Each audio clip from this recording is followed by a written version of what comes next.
Yesu Kristo amefufuka, haleluya. Amefufuka kweli kweli, haleluya. Yesu Kristo amefufuka, haleluya. Niwakaribishe sana katika ibada hii ya Jumatatu ya Pasaka ambayo ina kichwa cha somo kinachoendelea kutukumbusha kutembea na Yesu Kristo mfufuka. Tuanze ibada hii katika jina la Mungu Baba, Mwana na Roho Mtakatifu. Amen.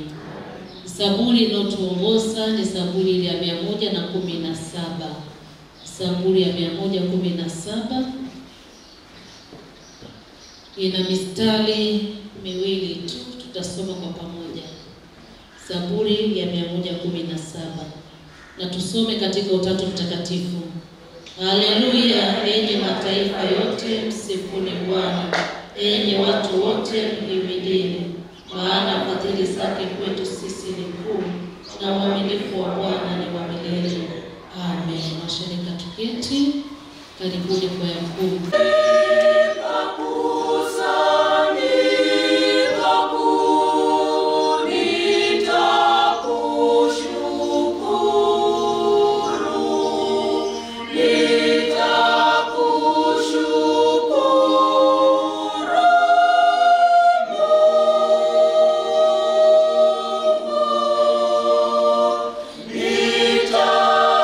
Nitakusifu Bwana.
Tuungane kwa pamoja sasa kumsifu Mungu, wimbo namba 109.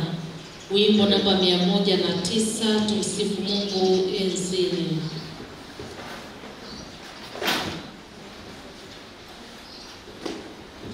Tumsifu Mungu enzini, na mwana wake wa pekee aliyefanya wokovu.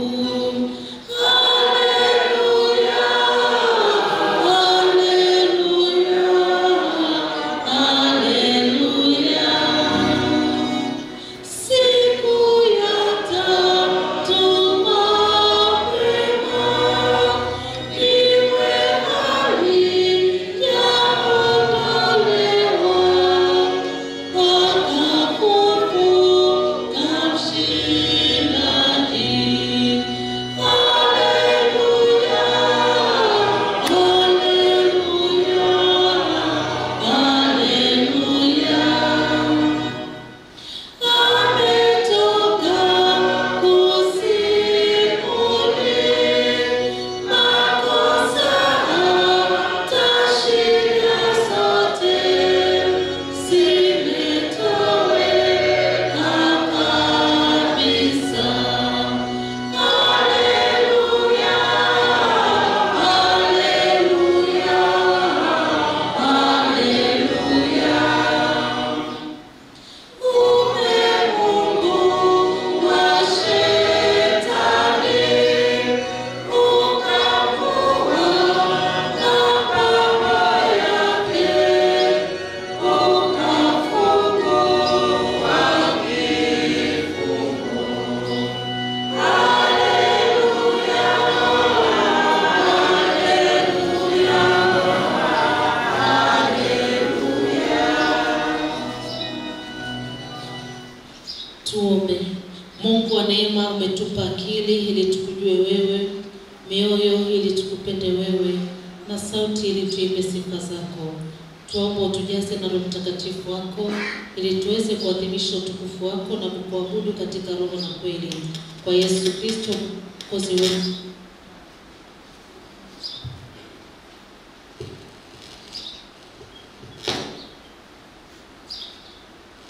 Pendwa, Bwana Mungu wetu yupo hapa, yupo pamoja nasi. Tumsujudie na tumsikie jinsi anavyotufundisha katika neno lake. Mimi ni Bwana Mungu wako, usiwe na miungu mingine ila mimi. Usilitaje bure jina la Bwana Mungu wako, maana Bwana hata mhesabia kuwa hana hatia mtu alitaje jina lake bure. Ikumbuke siku ya Bwana uitakase. Waheshimu baba yako na mama yako. Usiue, usizini, usiibe, usimshuhudie jirani yako uongo. Usitamani nyumba ya jirani yako, usimtamani mke wa jirani yako, wala mtumishi wake, wala ng'ombe wake, wala chochote alicho nacho. Msaada wetu ni katika jina la Bwana. Wapendwa katika Bwana, fungueni mioyo yenu, tumuungamie Mungu dhambi zetu. Ungamo sehemu ile ya kwanza. Na tuungame sote tukisema: Mungu Mwenyezi, Baba wa rehema, mimi ni maskini na dhaifu, na kuzaliwa katika hali ya dhambi, na Bwana mbele zako dhambi zangu zote nilizozifanya kwa kuwaza, kwa kunena na kwa kutenda, niliyokasirisha mara kwa mara, nikastahili adhabu yako hapa duniani na hata milele. Lakini nazitia dhambi zangu na kutubu kweli, na kusihi kwa rehema yako iliyo kuu, unihurumie na kuniokoa. Mimi ndiye maskini na mwenye dhambi. Ee Bwana, unisamehe dhambi zangu zote, unipe nguvu ya Roho Mtakatifu wako, nishike mimi. Mungu Mwenyezi, Baba wa rehema, ametuhurumia akamtoa mwana wake wa pekee atufie msalabani. Kwa ajili yake ametusamehe dhambi zetu zote. Amen. Mungu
Sasa na hata milele. Amen.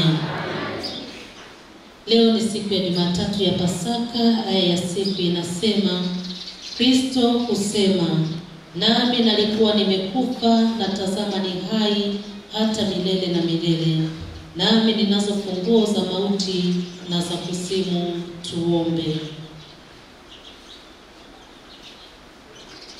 Ee Mungu uliyeuponya ulimwengu kwa kufufuka kwake mwana wako Yesu Kristo, twakuomba watu wako wakae na karama zako za mbinguni, ili wastahilishwe uhuru wa wana na kufikia uzima wa milele kwa yeye Yesu Kristo aishiye na kumiliki pamoja nawe katika umoja wa Roho Mtakatifu daima milele na milele. Amen. Na tusikie somo letu la kwanza litakalosomwa na mzee wa kanisa aliyeandaliwa. Bwana Yesu asifiwe. Amen. Yesu Kristo amefufuka. Amefufuka kweli. Amen. Amen. Somo letu la leo tunalipata katika Injili ya Yohana Mtakatifu, mlango ule wa 21, tukianzia mstari wa 15 hadi ule wa 17. Yohana Mtakatifu 21 15 hadi 17. Nami nawatangulia kusoma katika jina la Yesu. Basi walipokwisha kula, Yesu akamwambia Simon Petro, "Je, Simon wa Yona, wewe wanipenda kuliko hawa?" Akamwambia, "Naam Bwana, wewe wajua kuwa nakupenda." Akamwambia, "Lisha kondoo wangu." Akamwambia tena mara ya pili, "Simoni wa Yohana, wanipenda?" Akamwambia, "Ndiyo Bwana, wewe wajua kuwa nakupenda." Akamwambia, "Chunga kondoo zangu." Mstari wa 17. Akamwambia mara ya tatu, "Simoni wa Yona, wanipenda?" Petro alihuzunika kwa vile alivyomwambia mara ya tatu, "Wanipenda." Akamwambia, "Bwana, wewe wajua yote. Wewe umetambua ya kuwa nakupenda." Yesu akamwambia, "Lisha kondoo zangu." Yesu Kristo amefufuka. Amefufuka kweli kweli. Na hili ndilo neno la Mungu. Amen. Neno la Mungu ni taa ya miguu yetu na mwanga wa njia zetu. Liendelee kutuangazia popote tupitapo. Haleluya. Haleluya.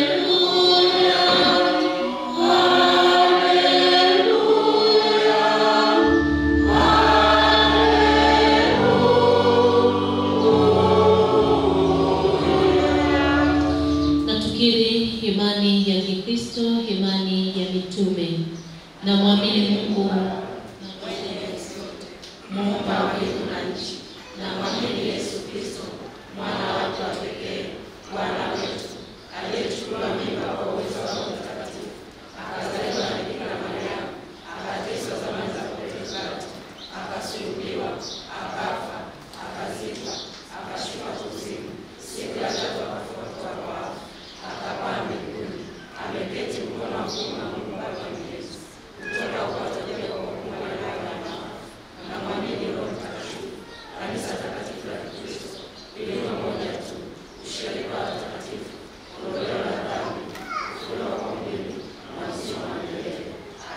Washirika tuketi.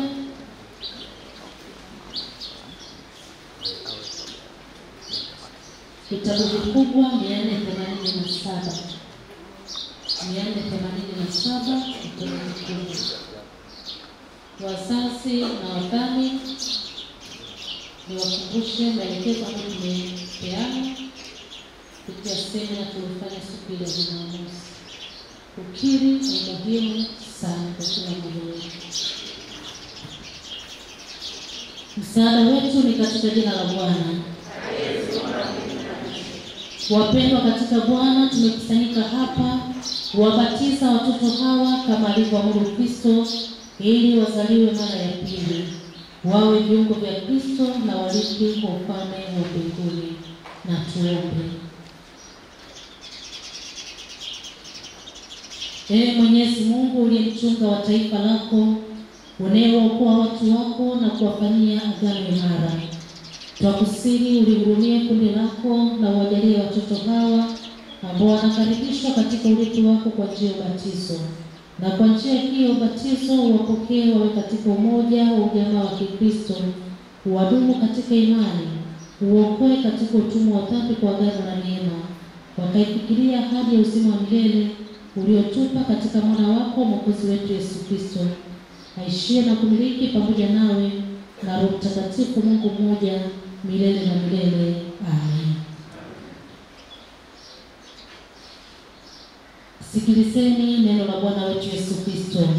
Nimepewa mamlaka yote mbinguni na duniani. Basi enendeni mkawafanye mataifa yote kwa wanafunzi, mkiwabatiza katika jina la Baba na la Mwana na Roho Mtakatifu, na kuwafundisha kuyashika yote niliyoamuru ninyi. Na tazama, mimi nipo pamoja nanyi siku zote hata ukamilifu wa dahari.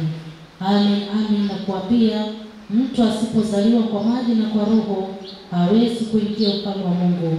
Kilichozaliwa kwa mwili ni mwili, na kilichozaliwa kwa Roho ni roho. Basi wakamletea Yesu watoto wadogo ili awaguse, wanafunzi wake wakawakemea.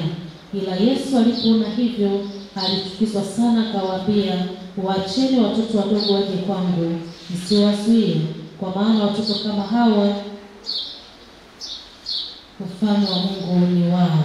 Amin, nawaambieni, yeyote asiyekubali ufalme wa Mungu kama mtoto mdogo hata uingia kabisa. Akawakumbatia, akaweka mikono yake juu yao, akawabariki.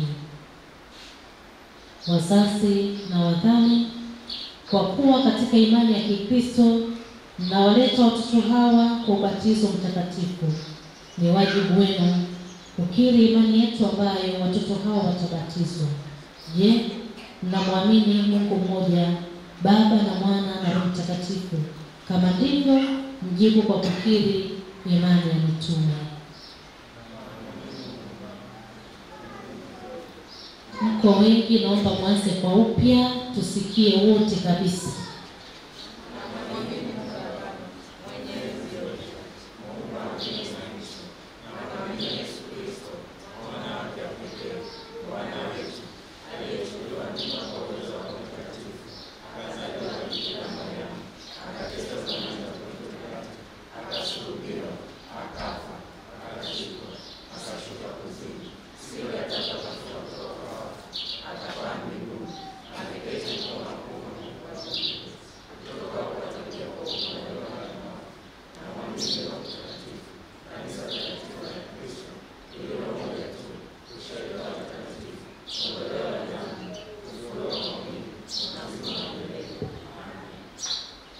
Wazazi na wadhamini, katika imani hii kwa msaada wa Mungu mtaishi Kikristo nyumbani mwenu, mkiwalea watoto hawa katika ibada na mafundisho ya kanisa, ili wamfahamu Kristo Mwokozi wao.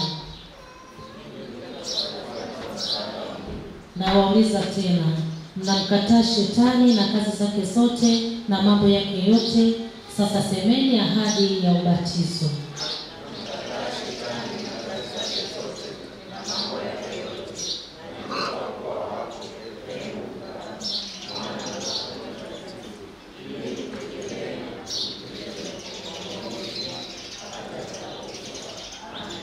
Je, wazazi na wadhamini, Naahidi mbele ya ushirika huu kuwa mtakuwa mfano mwema kwa watoto hawa. Washirika tusimame.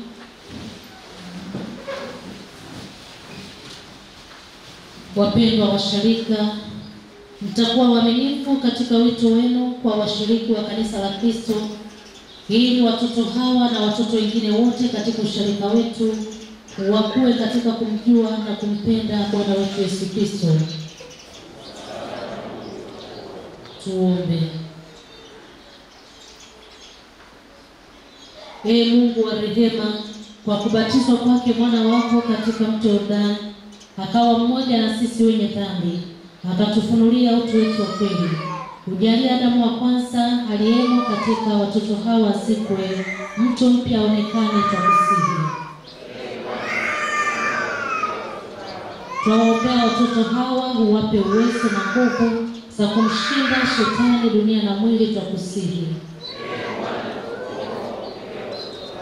Umjalie kila mtoto anayebatizwa sasa ajazwe Roho Mtakatifu wako na wema wako wa mbinguni, afanye mrithi ufalme wako wa milele, kwa rehema yako twakusihi.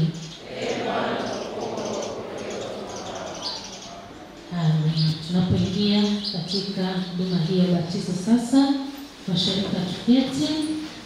Wimbo namba 8, kwa yakuu mtaongoza wimbo namba 8. Amen.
Tuko ukurasa wa 366, ukurasa wa 366.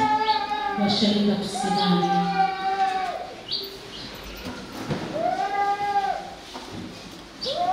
Na tuombe sala ya Bwana.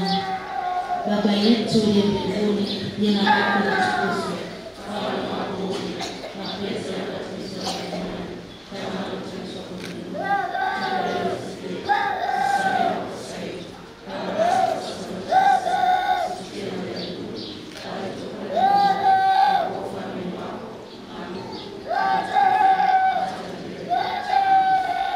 Tunakushukuru kwa moyo wewe Baba wa rehema, kwa kuwa umewajalia watoto hawa kuzaliwa mara ya pili.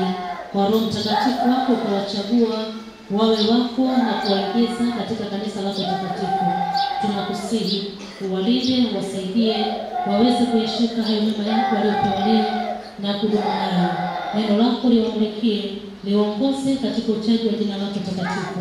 Mwishoni wape fungu lao mbinguni lililowaahidi pamoja na watakatifu wote. Kwa yeye Yesu Kristo Bwana wetu. Amen. Tushirikiane sala ile. Baba yetu wa mbinguni, sisi sote tuliobatizwa tunakuomba utujalie tusipoteze neema ya Mwokozi wetu, bali tudumu ndani katika imani, uthabiti na utii kwa neno lako la Yesu. Kwa Yesu Kristo Bwana na Mwokozi wetu. Amen. Mshirika tuketi. Tumshangilie Mungu kwa makofi mengi. Leo tumepokea Wakristo wapya 9. Basi tuwataka nini? Karibuni sana kwenye imani ya Kikristo.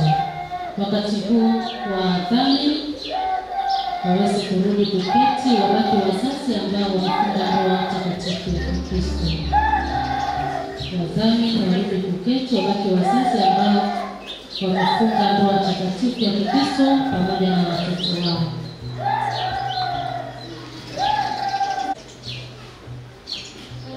Tuombe. Mungu Mwenyezi, tunakushukuru kwa ajili ya rehema zako nyingi unazotutendea sisi kila siku.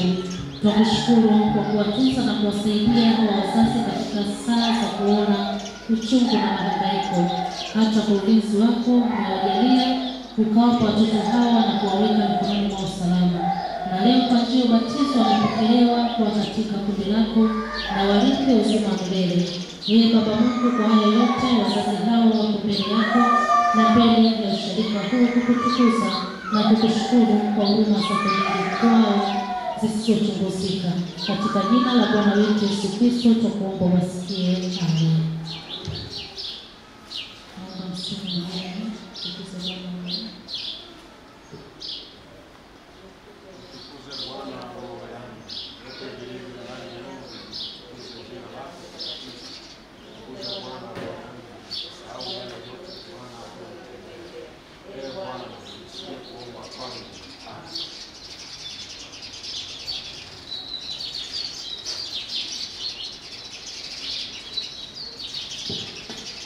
Mungu, tunakuomba walinde wazazi na watoto wao, wawe na nguvu za kimwili na kiroho.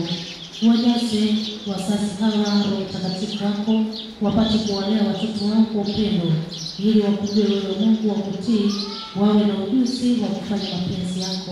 Amen. Mungu Mwenyezi na mwenye huruma awabariki na kuwalinda katika jina la Baba na Mwana na Roho Mtakatifu. Amen. Mungu Mwenyezi na mwenye huruma awabariki na kuwalinda katika jina la Baba na Mwana na Roho Mtakatifu. Amen. Naomba msimame sasa, mrudi kuketi. Makofi kwa ajili ya wazazi hao. Wazito kama hongereni sana. Wapendwa, Bwana Yesu asifiwe. Kristo apewe sifa. Tunamshukuru sana Mungu kwa ajili ya huduma hizi ambazo zimefanyika wakati huo, na kwenye hii huduma ya ubatizo tunapotangaza kwamba tutakuwa na semina. Kuna umuhimu mkubwa sana wa hii semina. Sawa wapendwa, kuna umuhimu mkubwa sana wa hii semina kwa wazazi na wadhamini kuweza kuhudhuria. Kuna vitu muhimu vya kujifunza. Inawezekana kabisa ulishasimamia ubatizo, ukasimamia, ukija hapa kwa uzoefu kuna vitu tu utavichanganya. Kubali kujifunza kila wakati. Sasa wapendwa, neno la Mungu ni jipya kila siku. Kwa kuna vitu vipya unahitaji kuvipokea. Kwa hiyo tunapotangaza semina ni muhimu sana kuhudhuria ili tuweze kwenda vizuri kwa uzuri, lakini pia tunapofanya huduma yetu tutakuwa tunaokoa muda pia. Bwana Yesu asifiwe sana. Na mimi nimeeleweka. Asante. Basi wakati tukaribishe praise team tunapojiandaa kwa tafakari ya neno la Mungu.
Twende tukamwabudu Bwana. Tumwambie Bwana, hakuna kama wewe Jehova. Hakuna Mungu kama wewe. Hakuna popote. Hakuna Mungu kama wewe. Hakuna popote. Sema hakuna. Mungu kama wewe. Mungu kama wewe. Hakuna. Popote. Sema hakuna. Hakuna Mungu kama wewe. Mwanzimishe Bwana, mwambie hakuna. Mwambie Bwana hakuna popote. Sema hakuna. Hakuna wenye ishara kama wewe. Kama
ya Pasaka, siku ya pili ya Pasaka, siku ya kukumbuka kufufuka kwa Mwokozi wetu Yesu Kristo.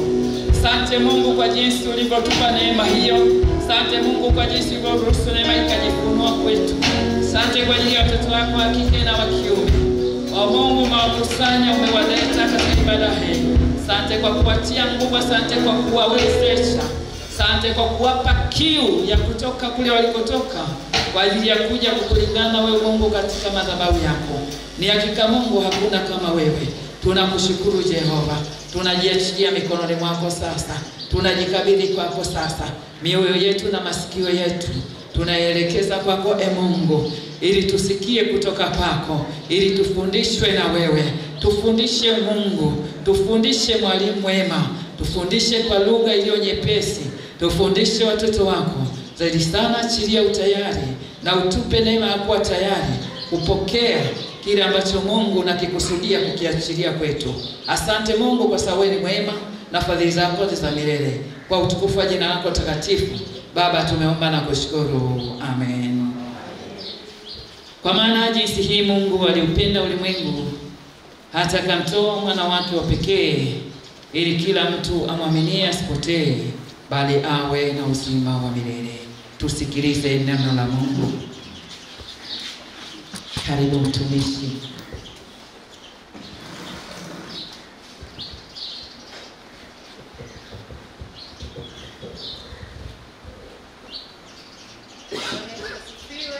Amen.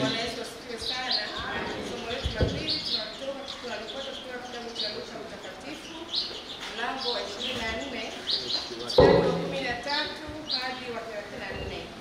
Kitabu cha Luka Mtakatifu mlango wa 24 mstari wa 13 hadi wa 34. Nitasoma kwa msaada wa Bwana.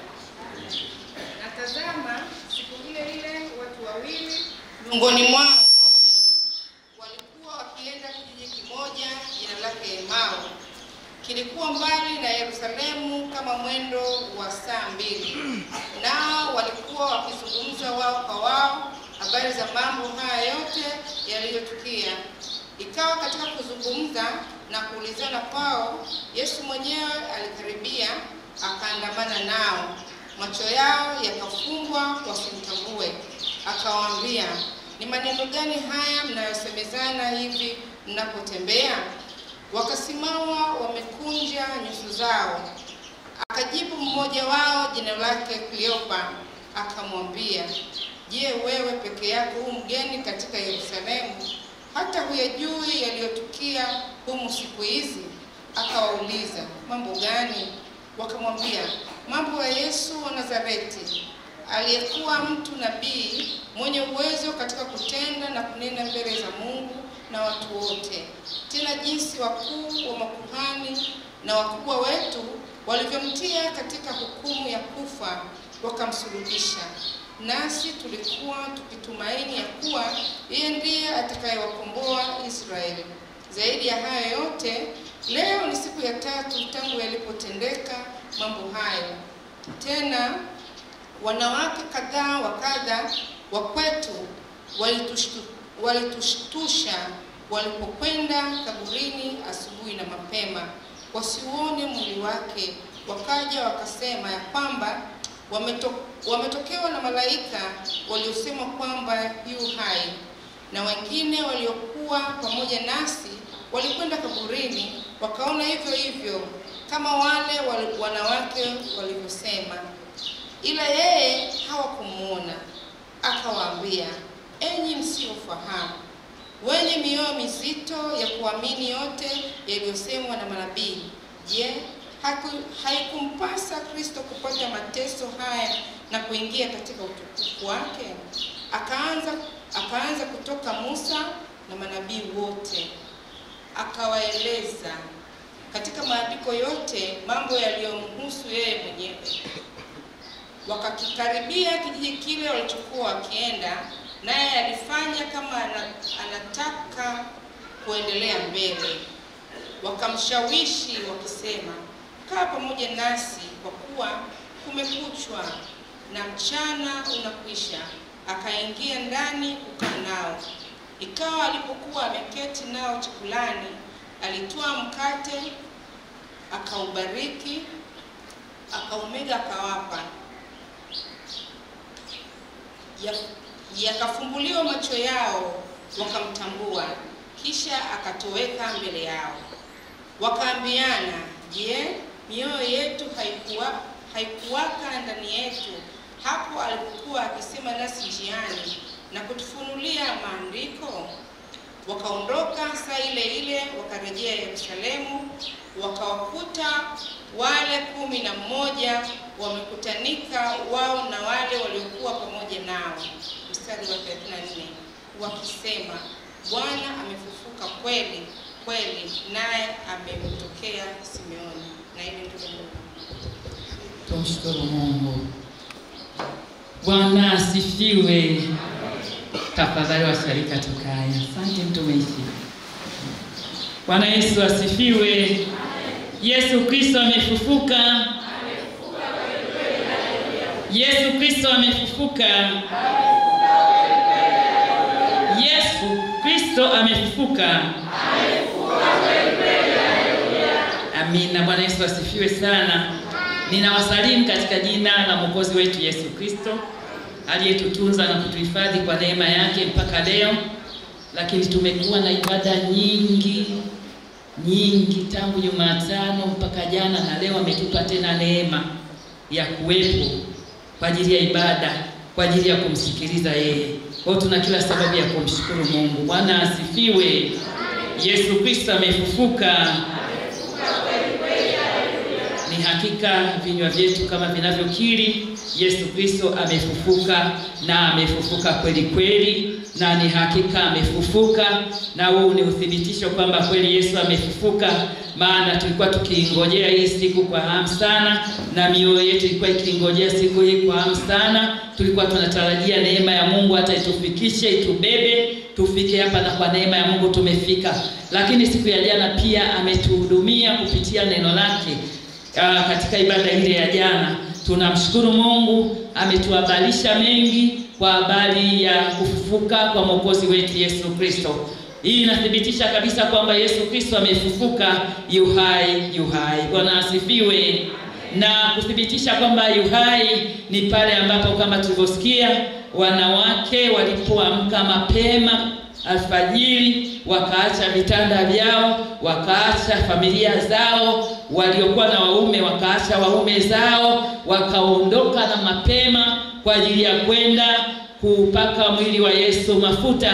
Lakini walipofika kule, malaika anawaambia, mnamtafuta aliye hai kati ya waliokufa, amefufuka. Na akawaambia kabisa kwamba hayupo hapa. Licha ya kufufuka, lakini hayupo hapa, ameshatoka kaburini. Ni hakika Yesu amefufuka, na hata leo tumepewa kichwa kinachosema kutembee na Yesu aliyefufuka. Tutembee na Yesu mfufuka, au kutembea na Yesu mfufuka. Tunatembea na Yesu kwa sababu tunathibitisha kwamba ni hakika amefufuka. Hakuna atakayekuwa na imani haba kwamba amefufuka. Ungekuwa na imani haba jana usingesherehekea. Ungekuwa na imani haba leo usingekuja tena kwenye hii ibada. Ni kwa sababu tuna imani kwamba amefufuka, ndio maana tunakusanyika kwa ajili ya kumsikiliza huyu Yesu mfufuka anazungumza nini na sisi. Ni kwa ajili ya kumsikiliza Mungu kupitia neno lake anazungumza nini na sisi. Ni hakika amefufuka, mwanaume wa wanaume amefufuka. Na hii ndio habari ya dunia nzima. Hii ndio habari ya ulimwengu mzima. Wakati mwingine wengine wanasema hii ndio habari ya mjini. Sasa hii ni habari ya miji yote. Ni habari ambayo ni maalumu kwa miji yote kwamba Bwana Yesu amefufuka. Haleluya. Jemedari wa majemedari amefufuka. Mwanaume wa wanaume amefufuka. Ni jambo moja tu ambalo tunalizungumzia, ni kuhusiana na ufufuko wa huyu Bwana Yesu. Ni hakika, ni kweli kabisa amefufuka. Alipokuwa akifufuka, kumbuka pale mlangoni, mlango wa kaburi waliweka jiwe. Yaani lile jiwe lilikuwa ni kuzuia wanafunzi wa Yesu wasije akamwiba, au Yesu mwenyewe asije akatoka. Kwa hiyo wakawa wameweka jiwe. Lakini ilipofika wakati sana majira, lile jiwe likasogea pembeni taratibu, na Yesu akatoka taratibu, kifua mbele kwa ushindi, akatoka kaburini, na kaburi halikumshikilia likamwachilia. Lakini tunaambiwa katika ile kaburi pia kulikuwepo na walinzi ambao sijini walikuwa ni waajiriwa wa siku zote au waliajiriwa kwa wakati huo ambao Yesu ndio amezikwa pale. Lakini waajiriwa hao walinzi walikuwepo wakimlinda mlinzi wa walinzi. Yaani wanamlinda Yesu pasipokujua kwamba yeye ni mlinzi wa walinzi, pasipokujua hata wao wanalindwa na huyu Yesu. Kwa hiyo wakajifanya kwamba ni walinzi. Lakini baada ya Yesu kufufuka, tunaambiwa kwamba tetemeko kubwa lilitokea. Wale walinzi feki walikimbia, wakamwacha Yesu, naye akawa anaondoka mdogo mdogo kuelekea Galilaya. Haleluya. Haleluya. Yesu alifufuka kwa ushindi. Yesu amefufuka, ameshinda kifo. Yesu amefufuka, ameshinda mauti. Lakini tunaona kwenye hili somo ambalo tumesoma kutoka Luka 24, tunakutana na watu wawili, Kleopa na mwenzake. Watu hawa wanatembea wakielekea kwenye kijiji kinachoitwa Emau. Lakini habari waliokuwa kizungumzia wanapotembea njiani, walikuwa wanazungumza habari ya huyu Yesu ambaye alikufa lakini aliahidi kwamba siku ya tatu atafufuka. Sasa hawa watu wanaonekana hata kumbukumbu hawakuwa nayo, lakini wameshikilia ile habari ya kwamba wale walioenda kaburini hawakumkuta. Kwa hiyo akabaki wanajiuliza, huyu Yesu atakuwa amekwenda wapi? Huyu Bwana wetu nani atakuwa amemchukua? Wakasawa hata kama kuna walinzi kule, labda wangejipa moyo kwamba inawezekana yupo. Anaondokaje bila wakati walinzi wapo? Lakini walisahau hayo yote. Na Yesu Kristo tayari amekwisha kufufuka kama alivyosema. Tunaambiwa kwamba alijiunga nao kwenye ile safari waliokuwa kitembea wakizungumza na kuzungumzia habari za huyu Yesu. Yesu akawatokea, akaungana nao, akawa anazungumza nao, akawa anawauliza maswali. Biblia inatuambia wale watu wawili ilibidi wasimame kwa hasira, wamekunja nyuso zao. Wanamuuliza, hivi wewe unauliza maswali ya jinsi hiyo? Wewe ni mgeni katika Yerusalemu hii, hujui mambo yaliyotokea? Wamekasirika. Manake wao wanaongea habari za Yesu kwamba hajaonekana kule kaburini, hayupo, lakini wao wanasema yeye anatuuliza kwamba nini kimetokea. Kwa hiyo akamkasirikia sana, lakini pasipo kujua kwamba huyo ndio Yesu, pasipo kujua kwamba huyo ndiye waliokuwa kimzungumzia. Basi lakini baadaye wanaendelea vizuri na mazungumzo yao. Ilifika wakati sasa ni jioni. Biblia inatuambia Yesu akitaka kuendelea mbele wakamshawishi. Bwana Yesu asifiwe. Bwana asifiwe. Pamoja na kwamba walimchukia na maswali yake aliyokuwa akiuliza, lakini ilipofika jioni wakatamani tu wakae naye.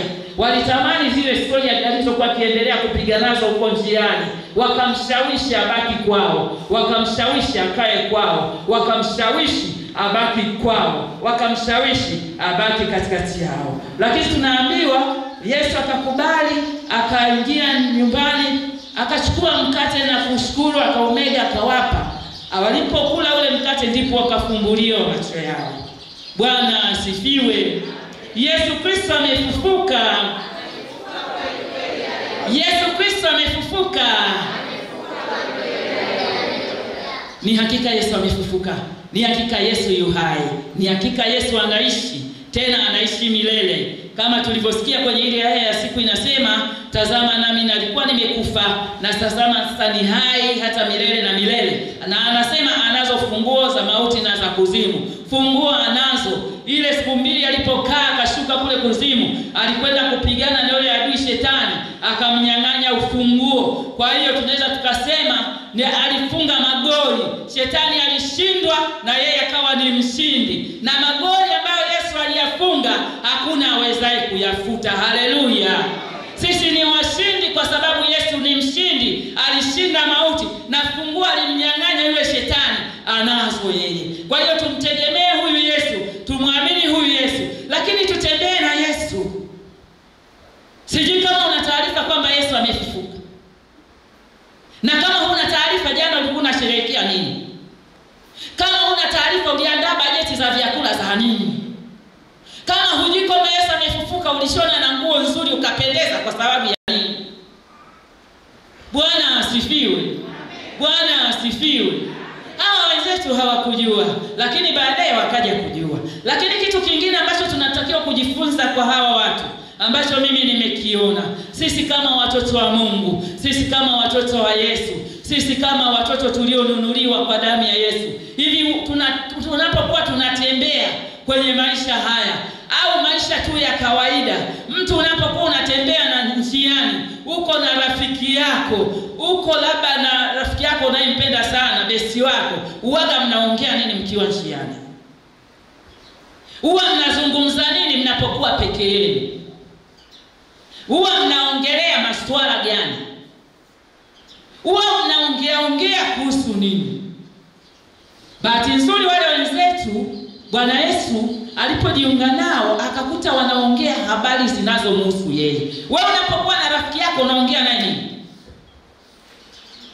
Bwana asifiwe. Wote tuna marafiki humu ndani, si ndio? Si tuna marafiki? Naongeaga nini? Huyo rafiki yako unatiaga naye story gani?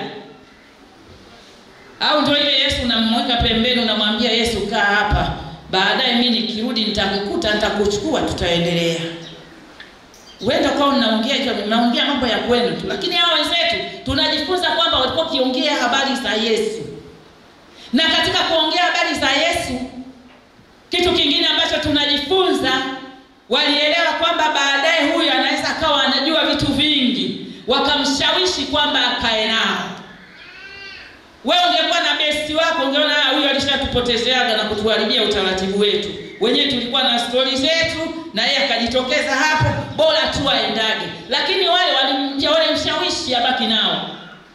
Kumbe inatufundisha hata sisi kumshawishi Yesu akae na sisi kwenye maisha yetu, akae na sisi kwenye familia zetu, akae na sisi kwenye kazi zetu, akae na sisi kwenye biashara zetu, akae na sisi kwenye ofisi zetu, akae na sisi kwenye hatua za maisha yetu. Amefufuka Yesu, na amefufuka kweli kweli, na amefufuka kwa ajili yetu. Hao wenzetu wanatushawishi kama wao walivyomshawishi kwamba yaani abaki nao. Na sisi kumbe tunajifunza kwamba tunapaswa kumshawishi Yesu kwenye maisha yetu, akae na sisi. Lakini pia tukumbuke kwamba huyu Yesu neema yake bado inatutafuta siku hata siku. Hakuna siku ambayo hajawahi kuacha kututafuta huyu Yesu. Anakutafuta huyu Yesu. Hebu basi na uheshimu ule wokovu, uheshimu ile kazi aliyoifanya msalabani, uheshimu ile damu ya msalaba ambayo imekukomboa wewe, uheshimu ile damu ya msalaba iliyokutakasa, uheshimu ile damu ya msalaba iliyokufanya uwe mtoto wa Mungu, uheshimu ile damu ya msalaba iliyokupatanisha wewe na Mungu, uheshimu damu ile ya msalaba iliyoondoa kile kibambaza, ukuta uliokuwepo, uliokutenga wewe na Mungu. Iheshimu ile damu ya Yesu ambayo ndio iko kwenye mtandao. Bwana asifiwe. Damu ya Yesu ndio iliyoko kwenye mtandao. Jana inawezekana ulichinja ng'ombe, ukachinja mbuzi, ukachinja kuku. Sidhani kama ulikula ile damu, lakini ulikula kuku. Ila sasa hizo damu zinaonekana kwamba ni damu ambazo zinaharibika. Ila damu ya Yesu haiharibiki. Damu ya Yesu iko kwenye mtandao. Damu ya Yesu inafanya kazi. Damu ya Yesu inatenda kazi. Huyu Yesu aliyemwaga damu na kujitoa sadaka kwa ajili yako, umshawishi akae na wewe kwenye maisha yako. Bwana Yesu asifiwe. Mumshawishi akae na ninyi kwenye urafiki wako kati ya wewe na mwenzako. Yule unayemuona kwamba ni besti sana, lakini yupo rafiki Yesu, rafiki mkubwa ambaye ni Yesu Kristo. Umshawishi akae na wewe. Marafiki tulio nao tunaweza tukaambatana kwa maisha nao, tukaambatana nao kwa maisha haya, lakini itafika wakati huyo rafiki atakuacha. Bwana asifiwe. Huyo rafiki unayesema ni besti wako, na yeye ana marafiki zake, na marafiki zake nao wana marafiki zao, na marafiki wa marafiki zao nao wana marafiki wa hivyo hivyo. Lakini tunaye Yesu ambaye ni rafiki mkuu. Mshawishi huyo ambatana naye kwenye maisha yako. Bwana asifiwe. Bwana apewe sifa. Tunaambiwa tutembee na Yesu mfufuka. Yesu Kristo amefufuka kweli kweli, haleluya. Tutembee na Yesu aliyefufuka. Tutembee na huyu Yesu katika maisha yetu. Awe kiongozi wetu, awe mchungaji mwema, atuchunge, atulinde, atuhifadhi. Huyu Yesu, yeye ni mchungaji, yeye ni kiongozi wa uhakika kwenye maisha yako. Tembea na Yesu mfufuka. Bwana asifiwe. Yesu wetu sisi amefufuka. Yesu wetu sisi anaishi. Yesu wetu sisi anaishi. Yu hai, yu hai, yu hai, yu hai milele. Bwana asifiwe. Bwana Yesu kafufuka, ametoka kaburini, twende Galilaya.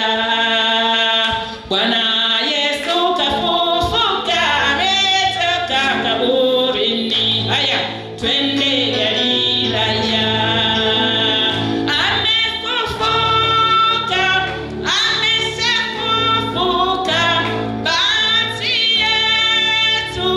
Tufufuka,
katika Kristo Yesu Bwana wetu mfufuka. Amen.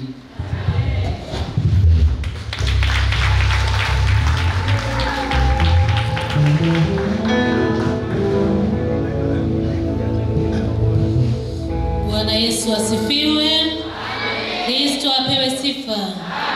Yesu Kristo amefufuka. Haleluya. Yesu Kristo amefufuka. Haleluya.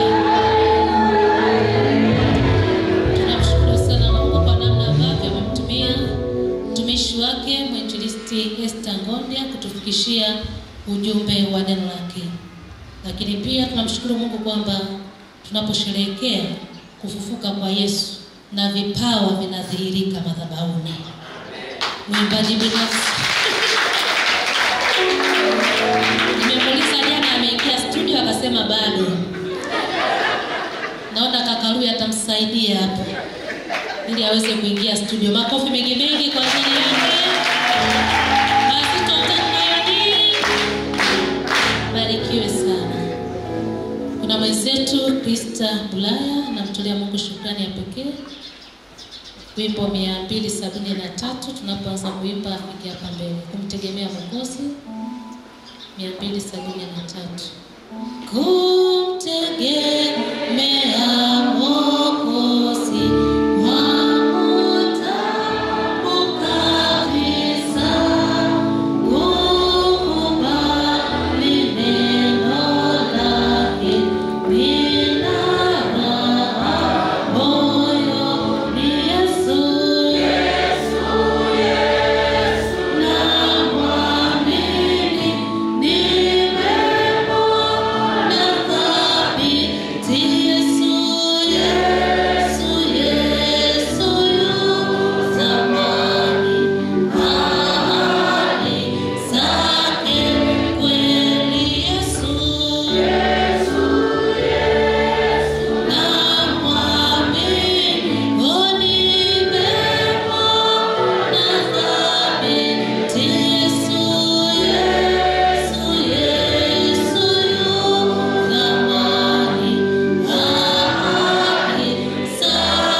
nitasoma neno. Zaburi ya 138 mstari wa kwanza na wa pili. Zaburi ya 138 mstari wa kwanza na wa pili. Neno la Mungu linasema, nitakushukuru kwa moyo wangu wote, mbele ya miungu nitakuimbia zaburi. Nitasujudu nikilikabili hekalu lako takatifu. Nitalishukuru jina lako kwa ajili ya fadhili zako na uaminifu wako, kwa maana umeikuza ahadi yako kuliko jina lako lote. Amen. Tuombe. Mungu mtakatifu, Baba wa rehema, katika jina la Yesu Kristo tunakuja mbele zako na madhabahuni kwako amesimama mtoto wako na mtumishi wako Krista Bulaya, ambaye amepita katika mapito ya udhaifu katika mwili wake. Alikuwa amelala kitandani, ye Bwana, ameumwa kwa muda mrefu. Tunakutukuza na kukushukuru kwa maana katika hali ya kukata tamaa na kuona sasa anapita katika uvuli wa mauti, wewe mkono wako wenye nguvu na uweza ukawa juu yake. Wewe uliye daktari mkuu ukaachilia uponyaji wako, ye Bwana. Mungu mtakatifu, mtoto wako ameona si vyema atulie anyamaze, bali moyo wake umepiga kelele ya kwamba kuna kila sababu ya kusogea madhabahuni kwako kukushukuru na kukutukuza, kwa maana ametambua nafasi yako katika maisha yake, ya kwamba amesimama tena ni kwa ajili ya neema na fadhili zako. Ni wewe uliyeyatenda haya, e Bwana. Pokea sifa, heshima na utukufu katika kiti chako cha enzi. Tunaungana pamoja naye, e Bwana, kusema asante, kwa maana hata sisi sote jinsi tulivyo ni kwa neema na fadhili zako, e Bwana.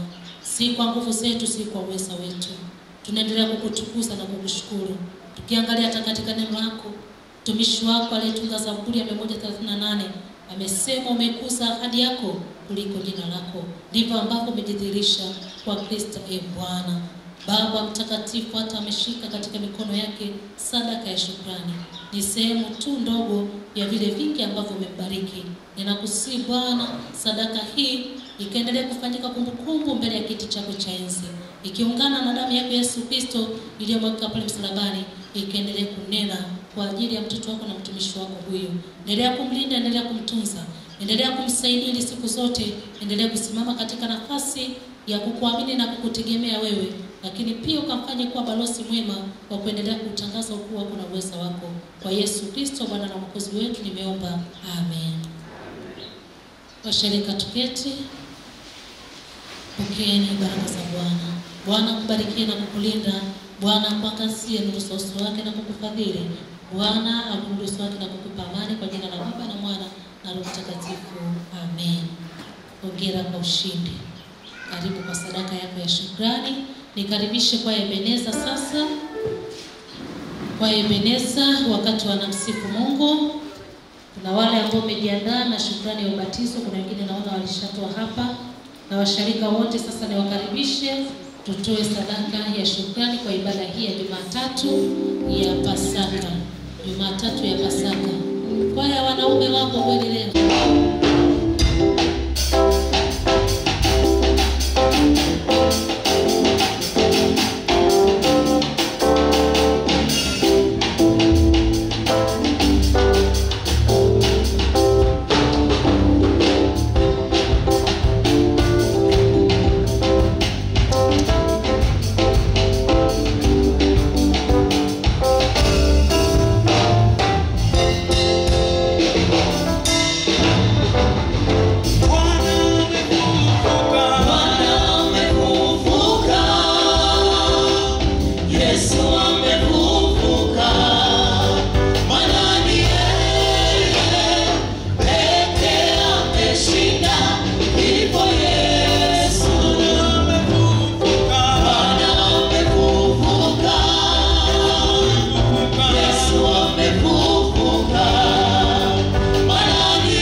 Asanteni sana waimbaji wetu, tupongeze kwaya zetu sote kwa makofi mengi mengi. Wazito wa Nayoni, barikiwe sana kwa utumishi wenu. Wale wenzetu ambao wamebatiza leo, ikiwa kuna ambaye hajatoa sadaka, karibu. Mmeshatoa wote.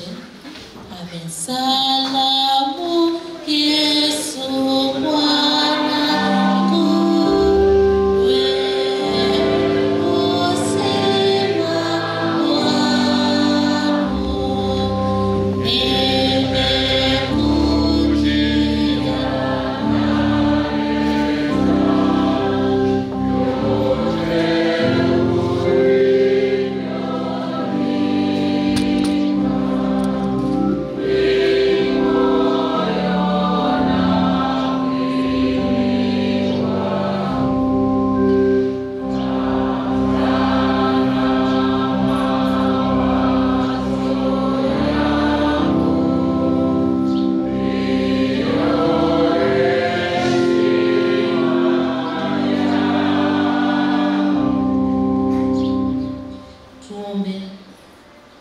Mungu mwenye neema na rehema, umemtoa mwanao pekee Yesu Kristo afe kwa ajili ya dhambi zetu ili tupate kuhesabiwa haki na kuwa washiriki wa Roho Mtakatifu. Tunakuomba yapokee matoleo haya tukuletea sasa, na miili na roho zetu ziwe dhabihu iliyo hai ya kukupendeza na takatifu machoni pako. Kwa Yesu Kristo mwana wako na Bwana wetu. Amen. Nimrudishie Bwana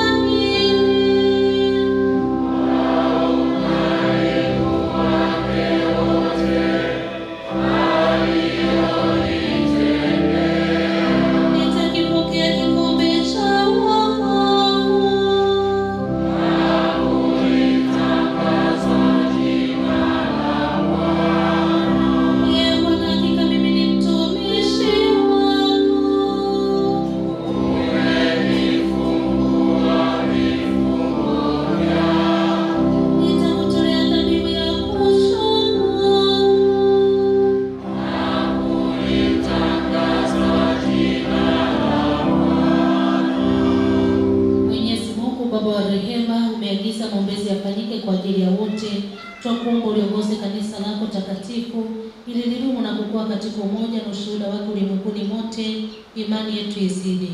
Tunaiombea serikali yetu ya Jamhuri ya Muungano wa Tanzania, uipe neema. Ituongoze katika mema yote, nchiwe na amani. Nasi tuishi katika amani na kuwa na mafanikio na kubarikiwa katika kazi zetu, tusipatwe na mabaya. Tunaombea wote wenye shida mbalimbali, ugonjwa na taabu.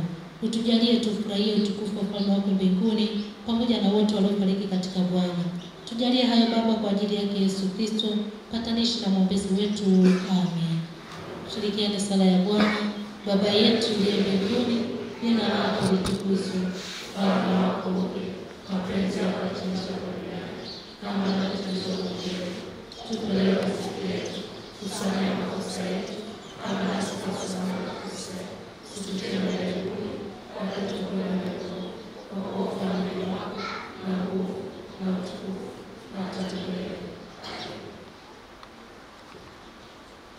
Bwana akae nanyi.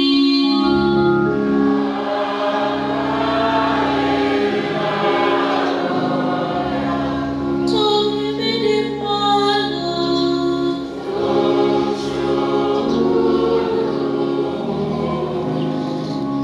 Pokeeni baraka za Bwana ninyi nyote mnaomcha na kumtegemea. Bwana akubarikie na kukulinda. Bwana akuangazie nuru za uso wake na kukufadhili.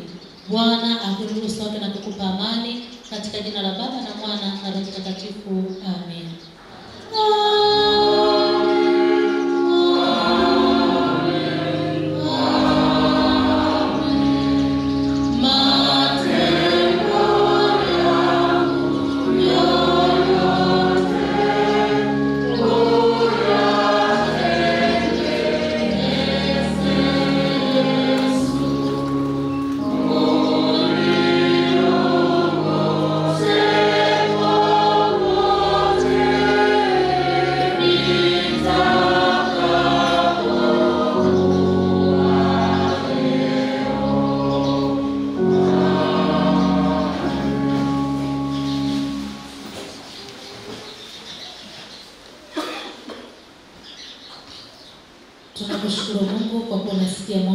wetu. Amen.